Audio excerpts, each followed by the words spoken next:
All right, so top of the morning. It's prior to when I've had all my cups of coffee. You know, Noelle and I laughed because we make our coffee very strong. Now we have a Keurig, and so that literally kind of just limits the stank that we put in our coffee. When I talk about stank, I'm talking about how strong we brew it. Even with that, I brew it on the very high strength setting because it has settings to how much of a strength you want to put into it. And I brew that as stout as I possibly can, right? When we had the drip coffee, which I don't have the thing in here, and even when we had the French press, good old French press, it was just basically like motor oil. It was just, yeah, my coffee's strong, very strong. But anyway, that's not what this video is about, right? She laughed and said that, you know, the place that I work at, the coffee that I make, people are going to be like, woo, because that's just the way that I'm used to making our coffee. But anyhow, make sure you join our Discord. It's going to be down in the description box below. Someone asked this question, hey, HershNoeie, I'm curious as to what you all do for incomes. In order to live in that area, it's got to be pretty pricey. I'm not really sure. I think Noelle works for the university. Not really sure what you do. I know that you guys own businesses and had real estate. But what is it that you do? Great question. Really great question.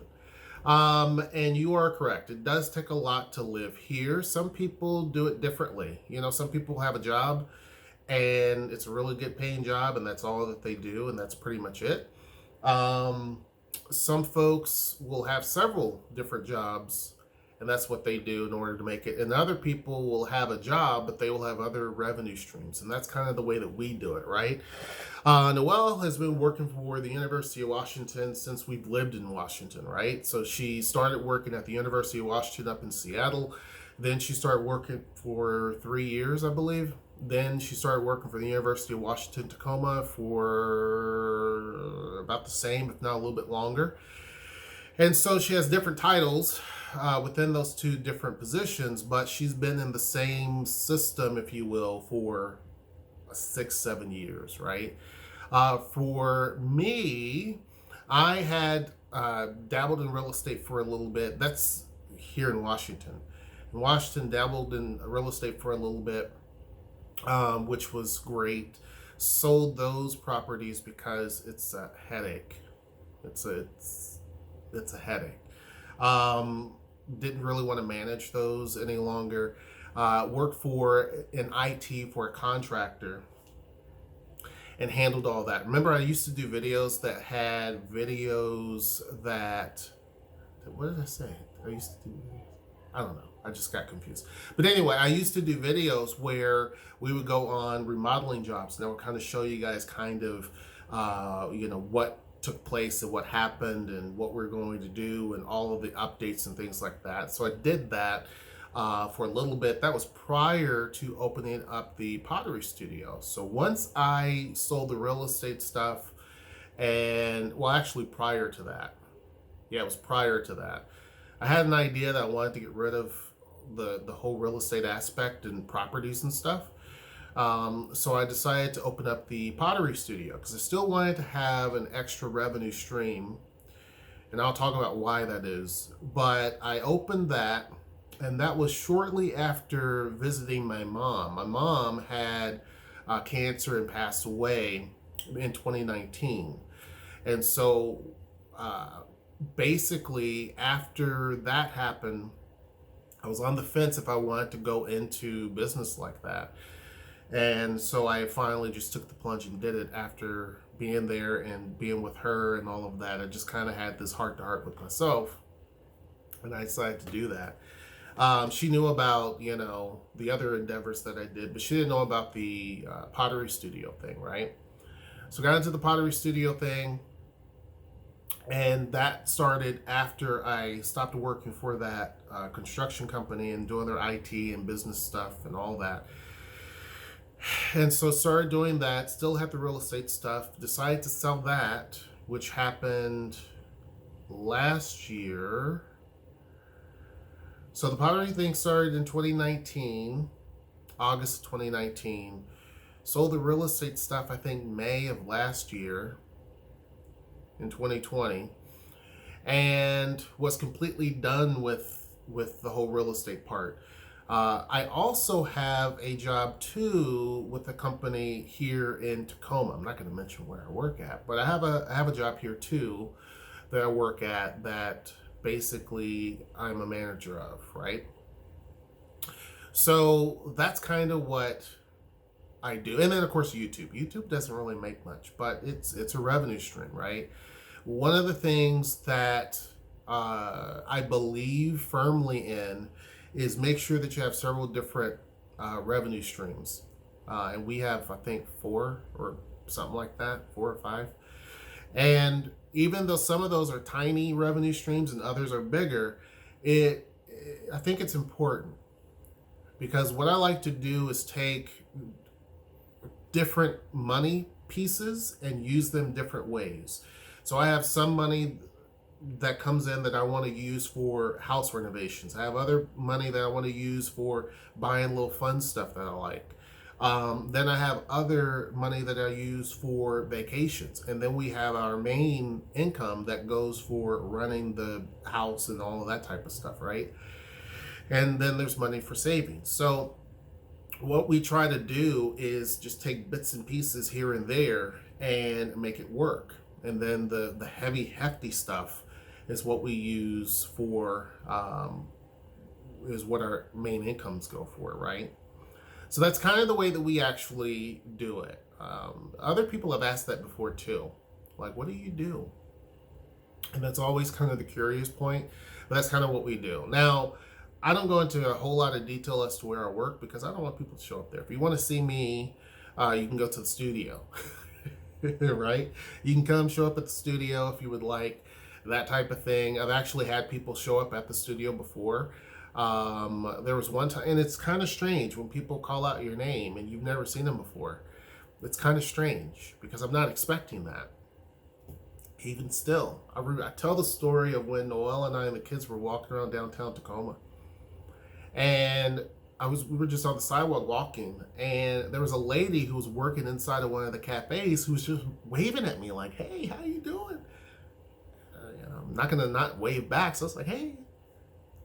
I'm like, "Who is that?" So we kept walking, and then she stuck her head out, "HershNoeie." So then it clicked. I'm like, "Oh, that's how, right?" I'm still not used to that. But then at the studio, I was about to leave one day, right? I was about to leave, and this guy, as soon as I'm getting my stuff to head out, this guy comes in, and he's like, "Hey." And I was like, "Okay," like, he came in technically before everything shut down, so if you wanted to paint or whatever you wanted to do, that's totally cool, because that's kind of the way we operate. If we close at like 6 o'clock, but you come in at 5:58, we're gonna honor that, right? Some places would be like, "I'm sorry, we're closed," but we don't do that. We literally cater to the public, right? So I was like, all right, this is cool. It's gonna hold me back in terms of my schedule, but it's cool. And he was telling me like how he had been a subscriber. I forget where he was from, but he had moved to Tacoma, and he really liked it. And he told me that he had worked at McMenamins and all of that type of stuff, right? And he just wanted to thank me for the work that I do. And he's like, I really do appreciate the videos. It really helped me out.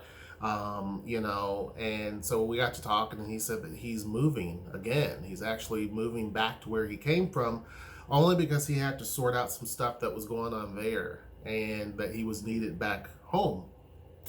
And I asked him, he said his lease was up in a little bit anyway. And so I asked him if he was ever going to come back. He's like, "I don't think so. I doubt it."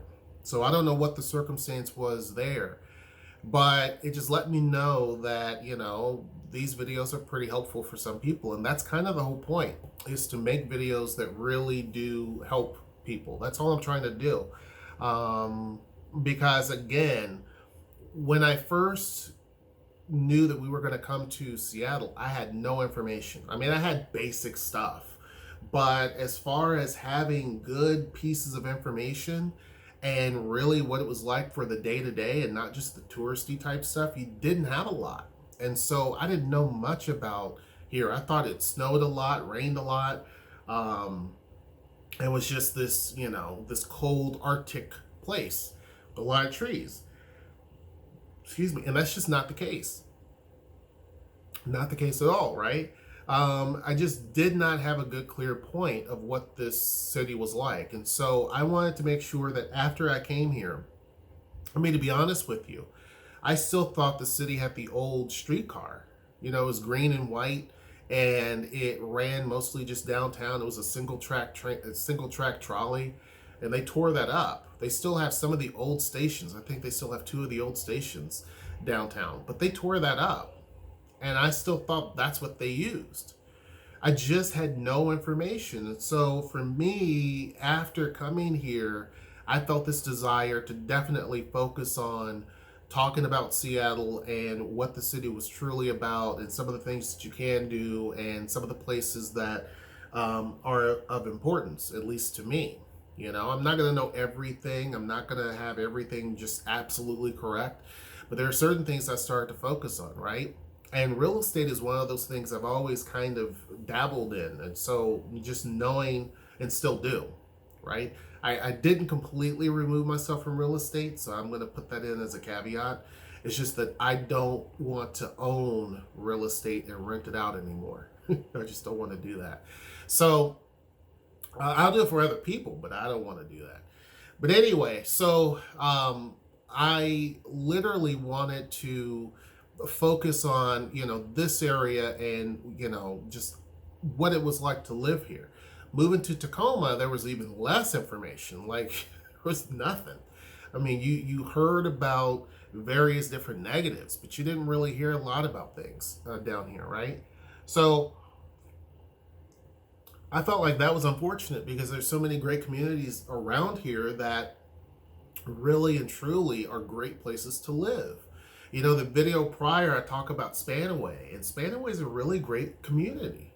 You know what I mean? Like a lot of people are moving in here so much that this area is growing by leaps and bounds, like really growing. You can see even Tacoma just slowly changing over. When I was living in Seattle in the Greenwood neighborhood, you could see that neighborhood just change. It was like a steady change in the neighborhood. Not a bad change or anything. You just see a steady change. And you're seeing that here.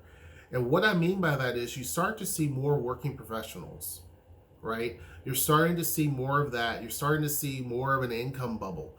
Now, that's not always a good thing because people who don't have it like that are being pushed out. And that's kind of the negative side of that. It does happen. And the problem is that communities can't build more affordable housing fast enough to offset that. You got to keep in mind when you're doing a construction project, it takes years to complete. In that same time frame, in a year, how many people move into a particular area or move into Tacoma in a year? It's going to definitely make that surplus obsolete. So now, even though you're building that structure or two, it's not going to really do much when you look at the number of people that are moving in, the number of people that are waiting for housing, and especially affordable housing. So it really, you become into this point of where it's just it's a negative gain in terms of affordable units or even units in general. Then when you look at houses, it's the same thing. Down here in Seattle, you're hard pressed to find new home builds. You typically have someone knocking down a house and building on top of that. As far as vacant land, it's just non-existent. Down here, you have a lot of vacant land in Tacoma. So Tacoma, you can drive around and see land even as you get close to downtown and downtown in various areas where there's still vacant land. There are people who own that land, and I think they're just sitting on it, waiting for the right project to come by. They're not going to just sell it to anybody, but they're waiting for the right project to come by. You don't really have that up in Seattle. So what I'm trying to say is down here, there's still opportunity for homes and buildings and structures to be built, but you have such a massive increase of people who are looking for this area because it's close enough. The transportation arteries are close enough to Seattle, where is the job epicenter, that it makes this area very desirable. But anyway, that's kind of my tangent. You guys probably don't even care about that.